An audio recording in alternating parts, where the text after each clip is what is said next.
Hello. तो मैंने पिछले वीडियो में ये बताया था कि प्रीसियस राइटिंग को कैसे लिखना है, और इसमें ये बोला था कि नेक्स्ट वीडियो में मैं ये बताऊंगा कि सेंटेंस को कैसे कंप्रेस किया जाता है, the art of compression.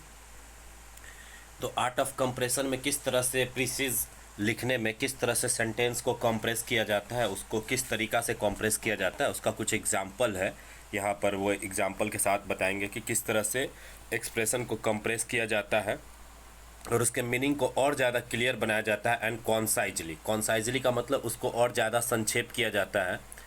Bye transporting any of its parts, उसके पार्ट्स को ट्रांसपोर्ट मतलब हटा के या उसके जगह दूसरा कुछ ला करके। तो इसमें है इन कंडेंसिंग में यानी सेंटेंस को छोटा करने में मेन एम क्या होता है, rather at remodelling than at mere omission. तो इसमें क्या है, इन कंडेंसिंग यानी इसको छोटा करने में एम रेदर एट रीमॉडलिंग, कि सेंटेंस को एम जो रहता है उसका मेन एम जो रहता है रेदर एट रीमॉडलिंग, कि उसको फिर से remodel, rather at remodelling than at mere omission, यानी कि उसको फिर से रिमोल्ड किया जाए एज कम्पेयर टू कि ओमिशन, कि सिर्फ ओमिशन करने से ही काम ये नहीं होगा, उसको फिर से इस तरह से रिमोल्ड किया जाए ताकि वो सेंटेंस जो है छोटा हो सके यानी कॉन्साइज हो सके। तो कॉन्साइजली करने के लिए उसमें हम लोग क्या करते हैं, तो अपना उसमें कुछ एडम्स फ्रेज जो है उसको हटा के उसको सिंपल मीनिंग में करते हैं, या अल्टर फ्रेज या वर्ड्स है उसको हटा देते हैं वहाँ से। कंप्रेस वर्डी सेंटेंसेस, और जो वर्डी जो ज़्यादा वर्डी सेंटेंसेस है उसको छोटा कर देते हैं। तो इसमें वी ओमिट मेयर रिपीटेशन, अगर कुछ रिपीट हो रहा है तो उसको हटा देते हैं। इलस्ट्रेशन, कुछ एग्जांपल्स है उसको इलस्ट्रेशन एग्जांपल उसको हटा देते हैं। But we change figure of speech into literal expression, लेकिन हम लोग क्या करते हैं, फिगर ऑफ स्पीच को लिटरल एक्सप्रेशन यानी सिंपल भाषा में चेंज करते हैं। कॉम्प्रेस वर्डी सेंटेंस को कॉम्प्रेस यानी छोटा करते हैं। And alter phrases to words, और फ्रेज को हटा के उसके जगह पे वर्ड डालते हैं। तो इसका कुछ एग्जांपल्स देखेंगे, इसमें सेट कुछ एग्जांपल देखेंगे कि किस तरह से हम लोग उसको सॉर्ट करते हैं। तो take a few example. First है, his courage in a battle might without exaggeration be called lion like.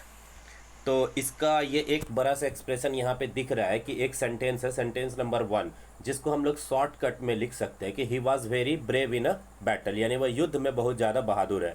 जबकि उसका लॉन्ग सेंटेंस देख सकते हैं कि उसमें कितने वर्ड्स का यूज हुआ है, 1 2 3 4 5 6 7 8 9 10 11 वर्ड्स यूज हुआ है एक सेंटेंस में। लेकिन जब उसको हम लोग प्रिसाइज किए हैं, कॉन्साइज किए हैं, जब छोटा किए हैं, तो उसमें कितना वर्ड्स है, तो 1 2 3 4 5 6, ओनली 6 वर्ड्स है। और उस समय था लगभग 11, 1 2 3 4 5 6 7 8 9 10 11 वर्ड्स को हम लोग 6 वर्ड्स में चेंज कर दिए।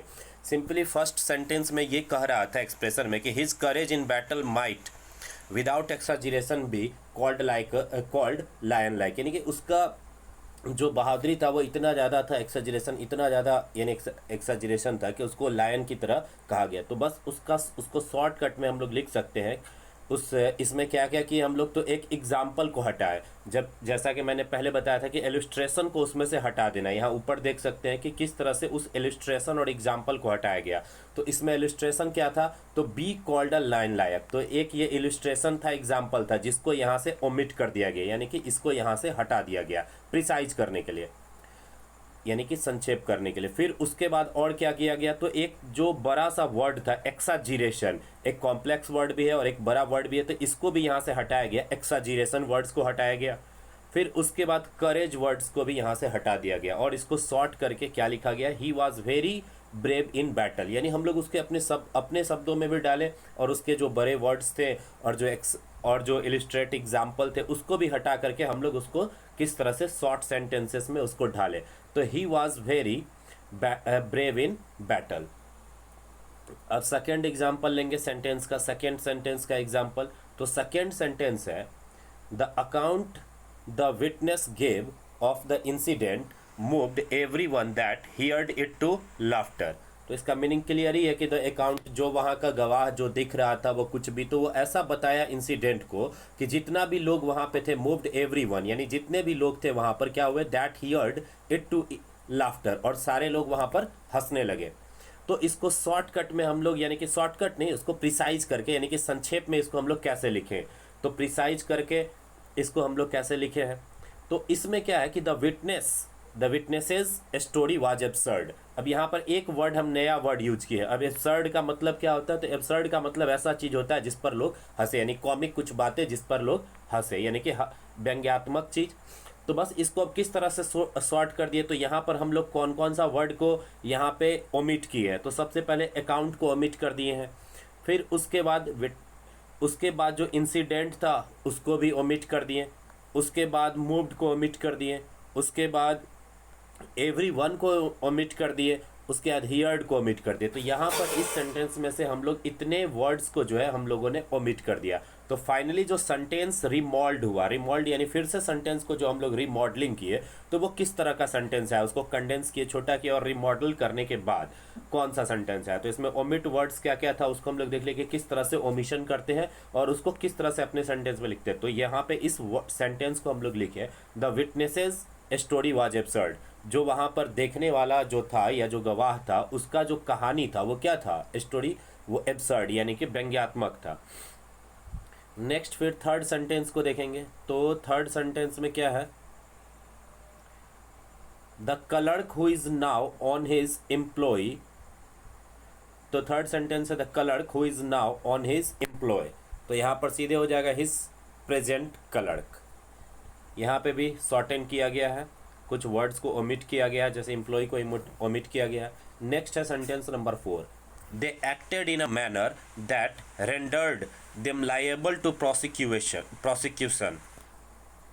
दे एक्टेड इन अ मैनर यानी वो इस तरह से एक्ट किया, that rendered them liable to prosecution. तो इसको छोटा करके क्या लिखा गया, दे एक्टेड इलीगली, यानी वो इस तरह से एक्ट किया जो कि इलीगल था, यानी कि अवैध था। तो ऊपर वाले सेंटेंस में जो मेन एम उसका कहने का था कि वो क्या कर रहा था, तो जो कुछ भी कर रहा था वो इलीगल था, इलीगली था।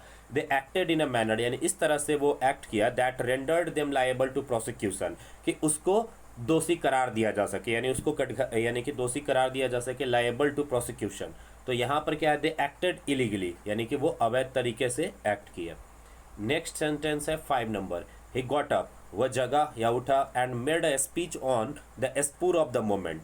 तो स्पूर ऑफ द मोमेंट क्या होता है कि अकॉर्डिंग टू द टाइम, यानी उस क्षण तत्क्षण जो रिलीवेंट हो उस समय के लिए। तो he got up and made a speech. तो यहाँ पर अब एक फ्रेज है जो कि हम पहले बताए थे कि आइडियम्स फ्रेज को भी जो है उसको भी हम लोग यहाँ से क्या कर सकते हैं, रिप्लेस कर सकते हैं। तो यहाँ से जो भी आइडियम्स फ्रेज वाला है, अल्टर फ्रेज टू वर्ड्स, यानी फ्रेज को जो है हम लोग किस में कन्वर्ट कर देंगे, वर्ड्स में। तो यहाँ पर एक फ्रेज है स्पूर ऑफ द मोमेंट। तो spur of the moments phrase को यहाँ से हटा देना यानी कि ओमिट कर देना है। तो he got up and make a speech, वह उठा और एक भाषण दिया, made a speech on the spur of the moment, जो उस समय के लिए रिलीवेंस था। तो सीधे यहाँ पर उसको शॉर्ट में बताया गया, यानी कि ओमिट करके और उसको कंडेंस करके शॉर्टन में बताया गया, ही स्पोक ऑफ हैंड। तो एक छोटा सा फ्रेज यहाँ पे लगा दिया, he spoke off hand. Next है 6 number, John fell into the river. John जो है नदी में गिरा, and before help could reach him he sank. तो जॉन नदी में गिरा और मदद पहुंचने से पहले वो क्या था, डूब चुका था। तो John fell into the river and before help could reach him he sank, यानी मदद उसके पास पहुंचते उससे पहले वो डूब चुका था। तो इसके लिए इसको शॉर्ट इन करने के लिए क्या किया गया, कौन कौन से वर्ड को ओमिट किया गया वो हम लोग देख सकते हैं कि जॉन, यहाँ पर क्या हुआ, फेल को हटा दिया गया, इनटू को हटा दिया गया, प्रेपोजिशन भी हटाया गया, यहाँ से रिवर को रखा गया, बिफोर, ये सब सारा चीज़ को हटा के एक मीनिंग खुद से बना के, यानी इनडायरेक्ट में खुद से अपने शब्दों में। तो इस तरह से इसको शॉर्ट इन करके बनाया गया कि John was ड्राउन्ड in the river, यानी सीधे बात कि जॉन जो है वो डूब गया, कहाँ, नदी में। अब ये यहाँ पर ये नहीं बताना है कि हेल्प पहुँचने से पहले डूबा या कैसे डूबा, बस इसको शॉर्टकट में बता देना है कि जॉन जो है वो नदी में डूब गया। तो John was ड्राउन्ड in the river, यानी जॉन जो है वो रिवर में यानी नदी में डूब गया।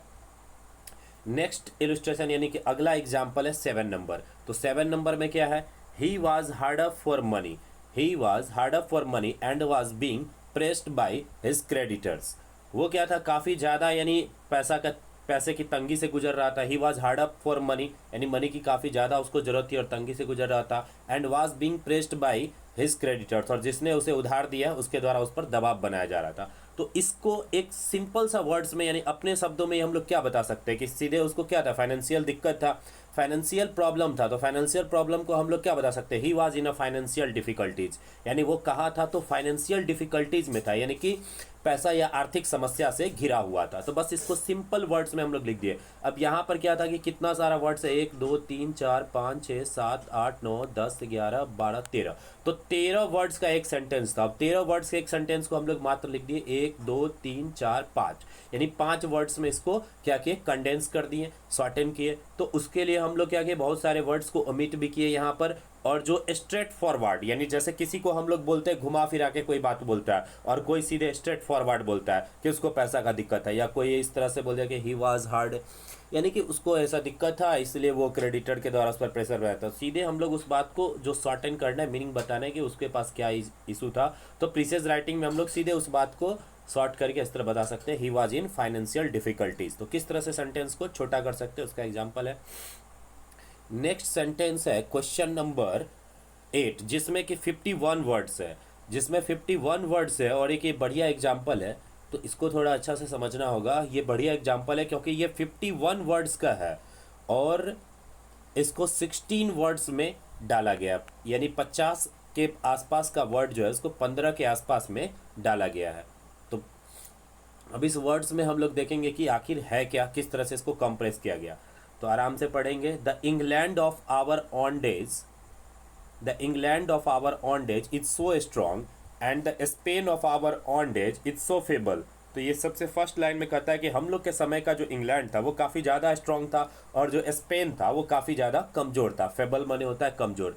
That it is not possible, यानी कि ये संभव नहीं था, without some reflection and care to comprehend the full extent of the peril which England had from the power and ambition of Spain in the 16th century। अब यहाँ तक था कि पहला सेंटेंस में ये था कि इंग्लैंड उन दिनों काफ़ी ज़्यादा मजबूत था और स्पेन जो था वो काफ़ी कमज़ोर था। That it is not possible, ये संभव नहीं है, विदाउट सम रिफ्लेक्शन, कि कुछ रिफ्लेक्शन का मतलब होता है कि किसी का जो गुण होता है किसी पर पड़ता है, या किसी का जो एक्शन है वो किसी पर पड़ता है कि उसके देश में क्या हो रहा है तो दूसरे देश में। तो विदाउट सम रिफ्लेक्शन ये पॉसिबल नहीं हो पाया, बिना किसी रिफ्लेक्शन के। एंड केयर टू कम्प्रीहेंड, और किस केयर इस चीज में कि कैसे समझा जाए, the full extent of the peril which England had from the power and ambition, कि किस तरह से जो इंग्लैंड पेरिल किया, विच इंग्लैंड यानी peril had from the power and ambition of Spain in 16th century. तो comprehend the full extent of the peril which England had from the power and ambition of Spain in 16th century। तो इस words को कैसे shorten करके लिखा है, तो इस वर्ड्स को शॉर्टन करके लिखा है, we can not nowadays fully realise what a means Spain was to England in the 16th century. तो we can not nowadays fully realise what a means Spain was to England in the 16th century, यानी हम लोग अभी completely ये realise नहीं कर सकते हैं कि जो 16th सेंचुरी में जो स्पेन था वो इंग्लैंड के लिए क्या था। या तो we can not nowadays fully realise what a menace what a menace Spain was to England in 16th century. तो 16वीं सेंचुरी में जो स्पेन था वो कैसा था। तो इस तरह से हम लोग ये देखें। तो अब इनडायरेक्ट स्पीच में ये देखेंगे एज अ रूल, यानी रूल के according a precis should be written in indirect speech. तो जो प्रीसेज है उसको किस स्पीच में लिख सकते हैं, इनडायरेक्ट स्पीच में। And after a verb of saying, और एक वर्ब कहने के बाद in the past tense, for example. तो यहाँ पर क्या इनडायरेक्ट स्पीच में लिखना है, as a result a precis should be written in direct speech after a verb of saying in the past tense, यानी वर्ब को पास्ट टेंस में। फॉर एग्जाम्पल एक है यहाँ पर कि किस तरह से इसको इनडायरेक्ट स्पीच में लिखता है। तो whether we look at the intrinsic value of our literature और at particular situation of this country, we shall see the strongest reason to think that of all foreign tongues the English tongue is that which would be the most useful to our native subjects। तो अब इसको condense किया गया है indirect speech में। तो indirect speech में कैसे किया गया है, तो यहाँ पर इसको किया गया है Lord Macaulay and that England's Nobel literature and the universality of her language made English the foreign language most useful for India।